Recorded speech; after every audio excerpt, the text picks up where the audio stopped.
Bismillahirrahmanirrahim. Assalamu alaikum. Question number 5 is: you are the owner of XYZ company and you must compute your company's profit and loss quarterly. Prepare a profit and loss statement for your imaginary firm using MS Excel. सो इस question में हमने profit and loss के लिए statement एक develop करनी है MS Excel में। जो हमने प्रीवियसली इस चैप्टर में जो भी टेक्निक्स पढ़ी है उनको यूज़ करते हुए आपने एक कंपनी का नाम सपोज करना है जो कि कोई भी हो सकता है। यहाँ पे मैंने फ़िलहाल XYZ कंपनी सपोज की हुई है जो कि ऑलरेडी मैंने एक प्रॉफिट एंड लॉस की मैंने स्टेटमेंट बनाई हुई है। एंड देन आपने उसके लिए ईयर लिख देना है जिस ईयर के लिए आपने बनानी होगी।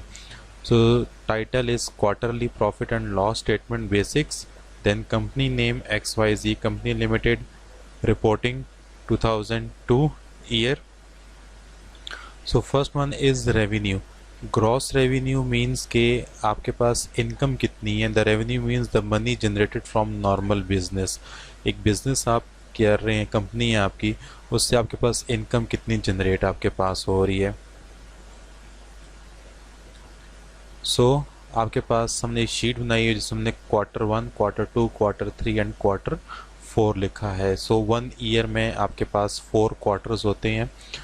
रेवेन्यू Q1, 2, 3, 4, हमारे पास रेवेन्यू कितना जनरेट हुआ है वो यहाँ पे हम लिखेंगे। देन कॉस्ट ऑफ गुड्स, जो आपके पास जो चीज़ें सेल आउट हुई हैं उसकी कॉस्ट कितनी थी जो आपके पास सेल आउट हो गई हैं। फॉर एग्जांपल कोई भी चीज़ थी वो आपने $30 में ली थी या 30 रुपीज़ में ली थी, वो यहाँ पे आपने उस चीज़ की प्राइस लिखनी है। Q1, 2, 3 सेम तरीके से।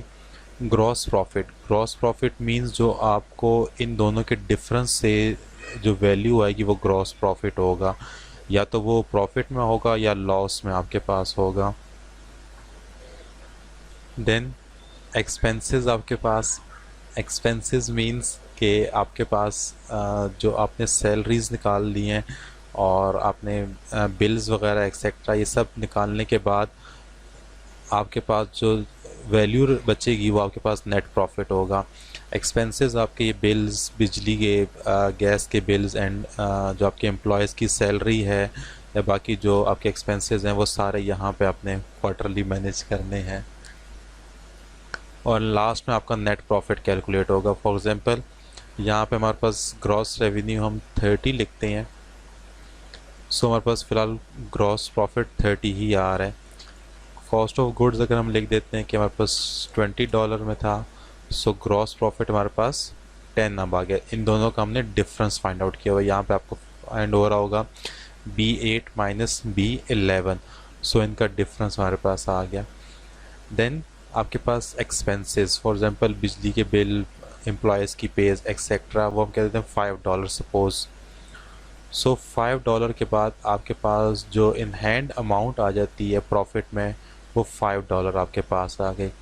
इन केस यहाँ पे आपके पास ज़्यादा अगर हो जाता है, फॉर एग्जांपल आपके पास 28 कॉस्ट थी और आपके पास एक्सपेंसेस 5 थे, net profit of bracket it's means ये माइनस में आपके पास आ गया है।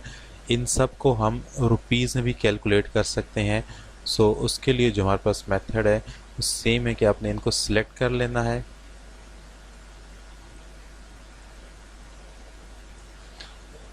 एंड देन यहाँ से आपने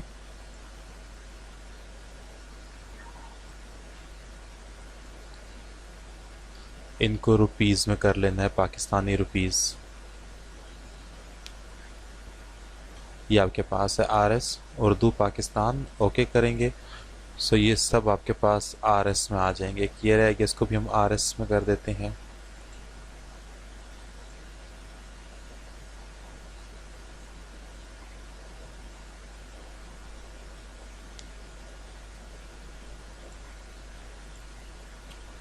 अब आपने इसमें अपना रेवेन्यू फॉर एग्जांपल 30,000, आपके पास प्रॉफिट भी सेम, और जो आपके पास कॉस्ट ऑफ गुड्स थी वो आपके पास जो सोल्ड हुए हैं उनकी कॉस्ट क्या थी वो हम लिख देते हैं 20,000। 10,000 प्रॉफिट है एंड 8,000 सपोज कहते हैं कि सैलरीज एंड बिजली की बिल एक्सेट्रा। सो लास्ट में आपके पास 2000 रुपीज़ प्रॉफिट में आए हैं। अगर हम इसी को इंक्रीज़ कर देते हैं कि 11,000 आपके पास है, तो ये माइनस में आपके पास आ जाएगा कि -1000। इट्स मीन्स कि ये आपके पास लॉस हो रहा है, ये प्रॉफिट नहीं है। Same for the quarter number 2, कि ये quarter 1 means first 3 month, next quarter mean next 3 months. So यहाँ पे भी सेम इस तरीके से आप लिख सकते हैं 40,000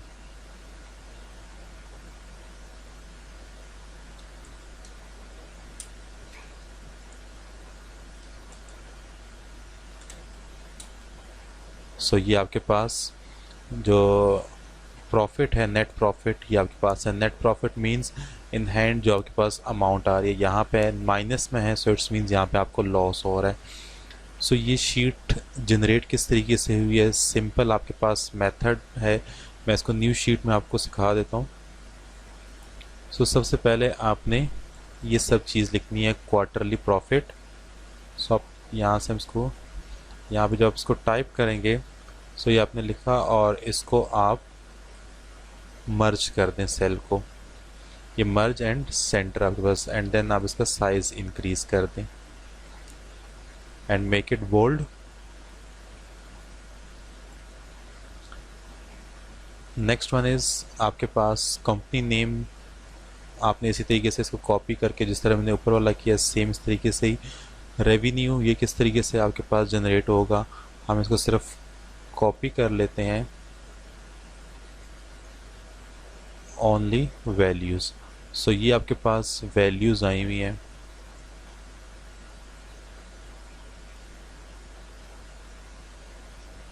क्वार्टर में इसको हम 0 कर देते हैं। सो अब यहाँ पे हमने इसको इधर से मेंशन कर देंगे कि ये डॉलर्स में वैल्यू आ जाए, किस में, अब ये डॉलर्स में आ रही है।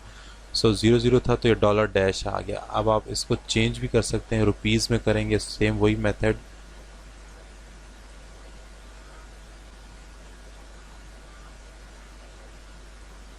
सो ये आपके पास RS में हो जाएगा सेम। फिर आपके पास जो कॉस्ट ऑफ गुड्स है ये आपने टाइप करना है उसी तरीके से।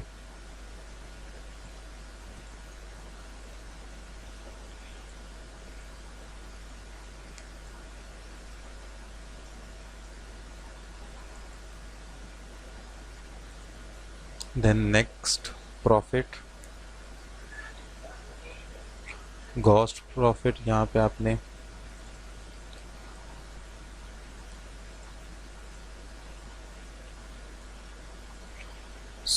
ग्रॉस प्रॉफिट के लिए हमने जो फार्मूला यूज़ किया था वो आपके पास था कि revenue minus total cost. So हम लिखेंगे first equal, then this cell minus this one. So आप जैसे इसको एंटर करेंगे, सो यहाँ पे इसकी वैल्यूज़ आपके पास आ जाएंगी, एंड इसको आप ड्रैग आके करेंगे, सो यहाँ पे बाकी वैल्यूज़ भी कैलकुलेट हो जाएगी। फॉर एग्जांपल यहाँ पे आपने 10 लिखा, सो नीचे उसकी वैल्यू आ गई, और 5 आपके पास था, सो ये ग्रॉस प्रॉफिट 5 आपके पास रह गया। सेम फॉर द एक्सपेंसेस, इसमें कोई फार्मूला नहीं लगा हुआ था, हमने मैनुअल एंटर की थी वैल्यूज़।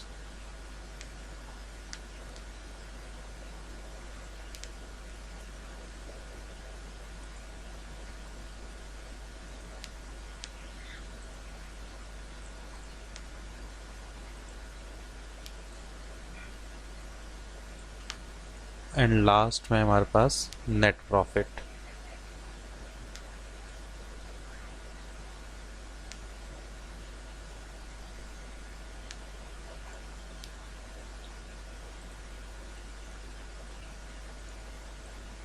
सो नेट प्रॉफिट हमारे पास किस तरह कैलकुलेट हुआ था, हमने जो ग्रॉस प्रॉफिट था उसमें से माइनस किए जो टोटल एक्सपेंसेस हमारे पास हैं। So first put the equal sign, then gross profit minus this one. So ये आपके पास फॉर एग्जांपल आपने इधर वैल्यूज़ एंटर की 30,000 एंड देन यहाँ पे cost of good 2000, 28,000 profit and total expenses 10,000, so 18,000 profit. Same इसी को आपने आगे तक ड्रैग कर देना है, ये आपके पास मूव हो जाएगा। एंड आरएस में हम कैसे कन्वर्ट करेंगे, सेम वही मेथड, यहाँ से इसको हमने रुपीज़ में हम कन्वर्ट कर देंगे इसको।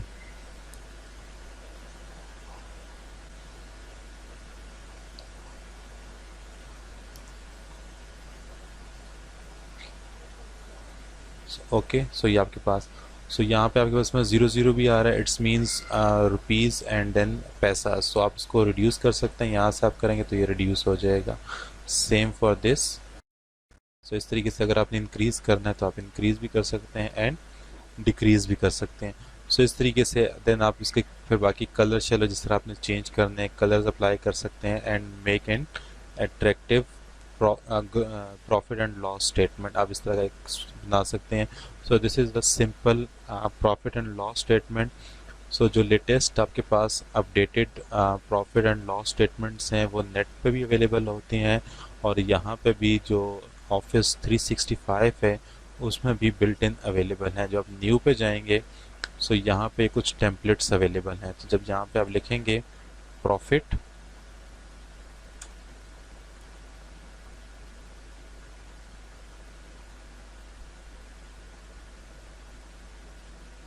सो ये आपके पास ये profit loss statement, profit loss and so on, ये टॉप पे ये आपके पास शो हो रही हैं। सो ये टेम्पलेट्स अगर आपके पास नेट एक्टिव है सो आप इनको यूज़ कर सकते हैं, अदरवाइज एक्सेल से इसको यूज़ नहीं किया जा सकता। सो this is the simple profit and loss statement. इस तरीके से आप इसको डेवलप कर सकते हैं। आप इसको ट्राई कीजिएगा और फीडबैक ज़रूर दीजिएगा। ओके, अल्लाह हाफिज़।